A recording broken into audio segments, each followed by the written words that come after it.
By this time, cry USA. Why? Oh, hello. My name is Carla Boss. The only boss. Wait, one is. People, when you see me like that, it's all about good news. Why? Because Tap Send is making life so easy and convenient for everybody. So, are you ready for the good news? Hello, come and tell us. Okay, thank you. So, Tap Send brings to you the double referral bonus, which runs from now to the end of October. Now, all you need to do is to tell your friends, your family, your loved ones who live in the USA to use your referral code when sending money with Tap Send. And they get an instant $10 free. Wait, and you that you are using your referral code, you are going to get double your referral bonus. Initially, if you're in the Europe, you're supposed to get what, €5 for your referral bonus, but now it's a double promotion, so you're going to get €10 instantly. In Canada, it's also double, so that means 10 Canadian dollars. And if you're in the UK, as usual, you're supposed to get what, £5 for your referral bonus. But now it's double. So you're going to get what, £10 just for you. Let the people in the USA know what's going on with Tap Send. Let them use your referral code and they are going to get money. And you're also going to get money. Oh, but get to know that this promotion is only targeted for USA. So meaning if you refer someone who lives outside USA, you won't receive any bonus. But also, if you are living in the USA, you can also participate in this promo by referring people within USA to use your referral code, which you can find on the app right here.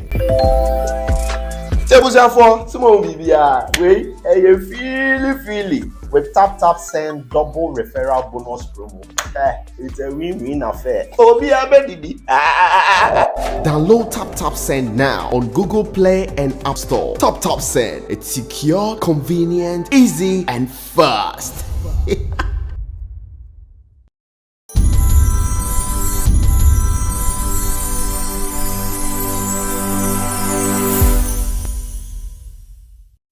Ghetto live story on SBTV Africa. But from Mama Kwaba. What you might say? But you know, Oh, a nice girl. Oh, hey, nice girl. She's a ghetto.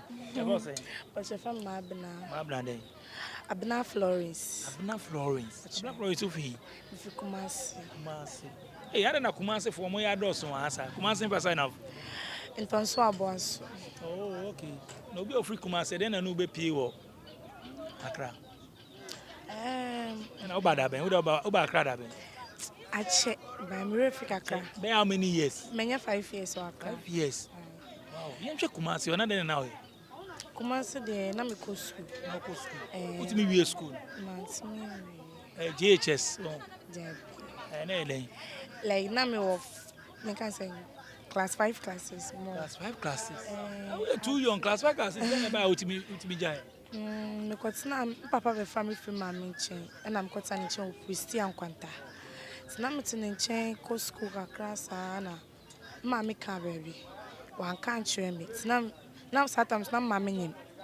Nti emu won na okacha me se mama ya won to person ko hwe no kumas na msiu. Ene nyina aye komani adi se me ko homania. E ko ya na omo ye we fie o. Na mbuza papa se aden.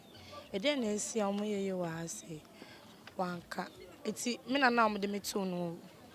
Ehu me na no odi su be sham ti na bas na me ra wo ti na ma misumi esu bi. Ti na me nim ti me borrow afie won am ko se ma me poster ye den. Esi akunyem plastic chemuso. E won de me hu de me misusa so bende. And I'm a chas. It's me chas na beside me na papa sambe fa me ko be won. Ti na me sa ko school was na am kan be ko class 6. Because school mo ayi o mo ana papa de me ko ma obi sem ni nipa no kotina. Eno so wan ka be bia anche me se bia o de me o ka che me so me ko na da football ko sra no. Ba wan ka se bia o de me ko mo obi. Because ani pani chen nipa no omoye ba SI store. Ti na me na me hwe store. Ye adwuma na epon maame ne ba no anka sa be check ni sika. Maame no the way no sini meti no na me fili like ne dan ni me sume dan ni ba maame ne ti me ka sa ma be wura ne de ma be fa ne sika Oti mi ka se ne bibia ira na oda be hye me bro nso na me de minimum hwe ti e ba asa na me de me friend papa na papa so de mam me de me tin no ba be fa me me kan see you mati me tin am papa me fa me friend nso a minya no ono so me sa ni baby o se baby o no hwa na oda so ana se wa firi o minim se ba asa me so minim de me na me de me dwane kom na o kumasi ti me kom na o na mam na de friend papa na papa bai ti papa bai no busa ne se ni se na oba na de abeka kire me na papa ka se ono po ni se sa na de ti nko be fa me tentem na me so de nya hwe papa ma me to school so na o se da bi on dey so ni scanty no oba akoto machine mama na makosu adwuma me se me machine de me ni nje ho me nya ma we se me de mbisu ade pam nti be se me nko school no so o be so nko so me se me nya adwuma me se me adwuma nyina e basa nti de nya nto ba se me tina fie sa me tin papa nka me friend papa na se me busa ni school asema enye no no no ka ho adwuma na person fa me nkoye no enno no de woni ni so me so nya no so na ye de me pe and I made them too much in Moscow. No, I got a machine, but I'm going to my friend or so niska. Depending on budget 10 million or so niska. And me and Tobaso or Tinico could be a den dance no do niska. But in a face, I'm a my family could school beam. And I'm so near Juma. Or no, name, then a buy LBP. and see a more. Metina na chance ante mu no na me friend bi e wa ba na me ni baby no ba na me tini nka oba e krom oba me wonom e ma me ne de di agro enti e mo no ka se ono akra no wo ni so ye adwuma wo nim sa enti se me pa me nka nchema na me de me meta ne chenye adwuma e na me so okay mate ti me ka chema na ka se ma o ma me nko e na me so yo na me so ma me nko de me se me ta me nya adwuma papa so afa ma nko school enti ada me ne madam fune be de e be ba enti madam fune ba yo o be ba na me de me di na chi na me de me ne ba me ba no so a adwuma mbeto so ye no so a no ye advance no ye what oye adwuma oye tse adwuma oye adwuma ena me so ga se me adwuma we de minim ye mentimi ye de Ma be no ye no ba shawo ena me se me de me ye de mentimi ye no se se wontimi ye no enya ni tem na me ye de menye scam out ena won so no me do ba nso ni ba bia me na wo se me de me show no kan sa mentimi an kan re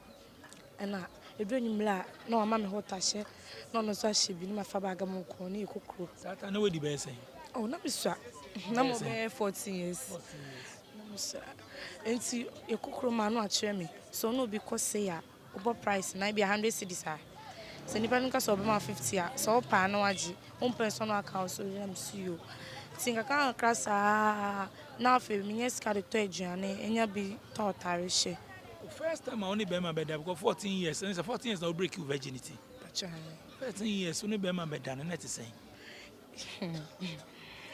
yes no yeah bye because I'm say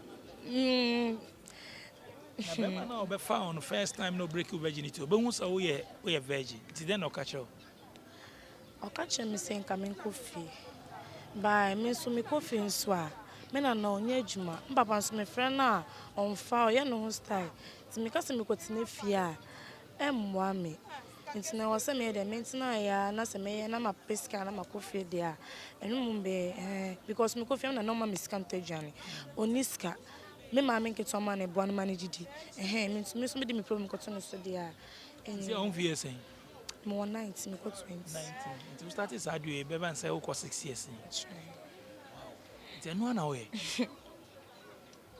o ko jina de san ko jina kwan wa na mo ye ne say ko jina kwa circle ni ade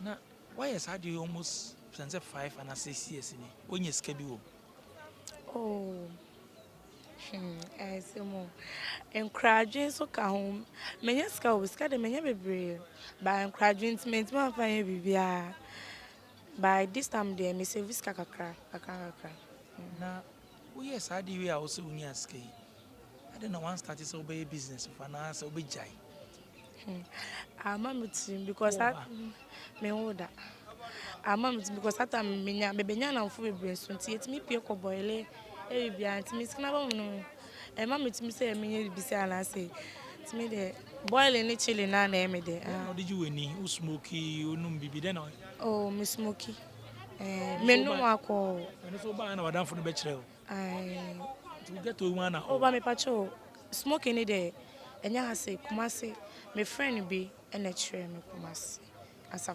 Then I know no weed. really ashish as Monoma then I am. and you my by like but I can say me like I itself as a what piano upasa unum be now free fine ha son American. More papa, oh, and beautiful lady now, tongue chips are they? I don't know, beautiful ladies, so I don't know, yes, sir. And then me send come papa share mammy cool Never square. forget about Papa Punch or one course, and when you can do something. Jadena, on Catis Anyama when you out, Fukosi, say, na media minutes and person here. We are now by Patchodam. And you in a may ask. it's a bush and phone himself, yes, Adria, at least a party, and I'll be himself, yes, Patchodam. Never send any behind him, yes, I Adria. Himself, yes, Adria. But one has a plan here. Me de me ankasa right on my plan say person me pay scan am fire me ankasa me business. Why are they with CCS? You need scattered baby. CCS. Catch me CCS. You plan is a unya scattered baby. Ela make us say encouraging so count. Say if it is tamana me so na be fansa na scan me nya me dem me. Right now na for me say it na me dey. Me so me bo money. Who call it 90 years? Who call it this year? Remember to me for pa. O dabi. Semia se me pese me jamu na me nya ma se pese me ye juma me nya wada kasa. O any dey metima ye wada. 90 no to me nya say. Oh. Meet me nipa be 5 on ko. But if I say at least nipa be 3 kra na. It depend the meji obi a menyeska. Say to me bre oh. Dabi. The other person to me find for be 5 anytime me say. Eh ya on. Eh ya dey by. But I will enjoy. Maybe so. I will enjoy. Only money that will enjoy. Like feelings na share. Into no eh. You need mobile baby. We share no. How to be your feelings man. Any day ain't me happy sa buy. Oh wow, boy, say fine so won't be happy sa. We feel is ben wa. Any day oba man about. Meet me kasa me na shame musa. Package is here saying who charge saying who used to condom our price, when used to condom our price. Me some used to condom e be a major 50 cedis and 100 cedis by some used to condom dey a major kese pa because method major more than be 700 cedis because method drew. Be musu to meet you sir. I be mutu meet you. Me muda without condom. By yeah. So yare. Enyo bia na meja me ho ama ne say bia say. So yare. And I make her say, scanos, me do better dress. I me cause with our call here say, Bia, Mania, Bibia, by me body man. If I know HIV, no, than I HIV, I know I'm Oscar Cassia, so I'm all. And I'm going to say, no, Bia, and Major, me woman is saying, I'll chance and I'll cast away the minute. Okay, then me can say, Bia, Nippon, some no bears are minim, my home watch it, minimum. Aha, me know I free a chain, I'm sending for the minimum. Every pa, never say, Bia, oh, me by an answer on you, but me know your friends, pa. Aha, oh, bear me know you're close. So the way you man, you to me, I don't need my close one. There be like, what's the what me no be a summer? Aha, sana, to me the free. There be meet me from free. Say be a boy, I better cost maybe or to one send you more, maybe I'll send and shame you home. I have fun. To me free. Oh, meet me friend. To be out anytime will be on the baby over here. Oh, my juice car.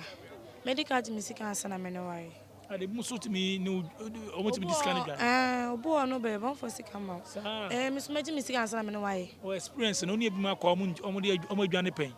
When Johnny, but I'm in anyway, no person call, or no person the music up, mammy. And Miss Major, so I'm Jimmy Sika. I want to worry. We are saying rounds and I say 1 round, 2 rounds, and I will say. There be for short time. Short time pay. Do your night. Labby, me that mean your night. Short time, no expect. Oh, expect to know about many minutes.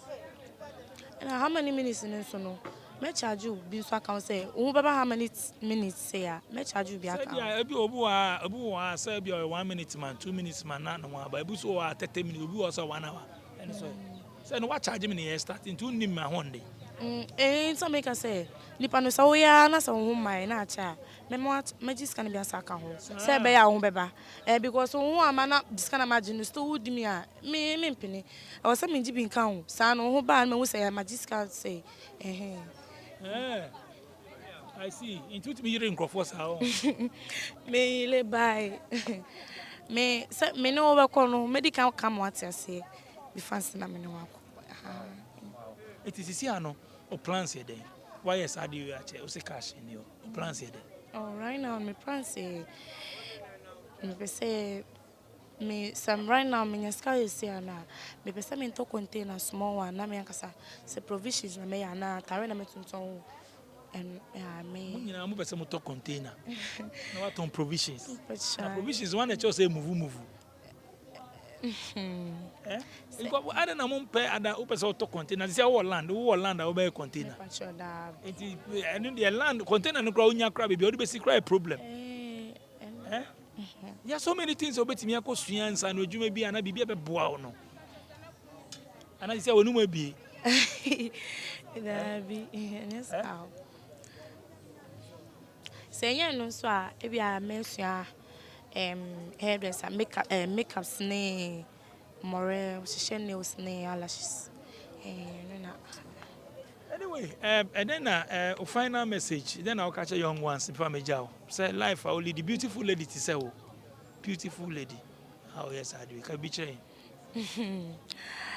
Me dey kakra me kan say although bibi tina ma obi ko ba bi ekwe bibi nti me so bibi tina ma me dey me be dey as ma me sa nti no say bia won so wo problem bi bibi sa for so won say bia wo be ko ba bi sa adu no we na wo hwe issue na wo me say e dey ma dey no dey wo betima ye dey wa nkasa ye dey ope bye.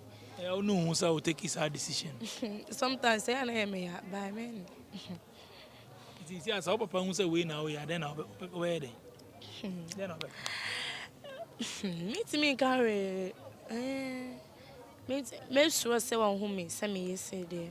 But meet me can be here. Obey the matem over can't and send me be not chum by. I'll be free, I'll be free, Sadio. This year, so Obi share now, so say you fish at you, Malbeco.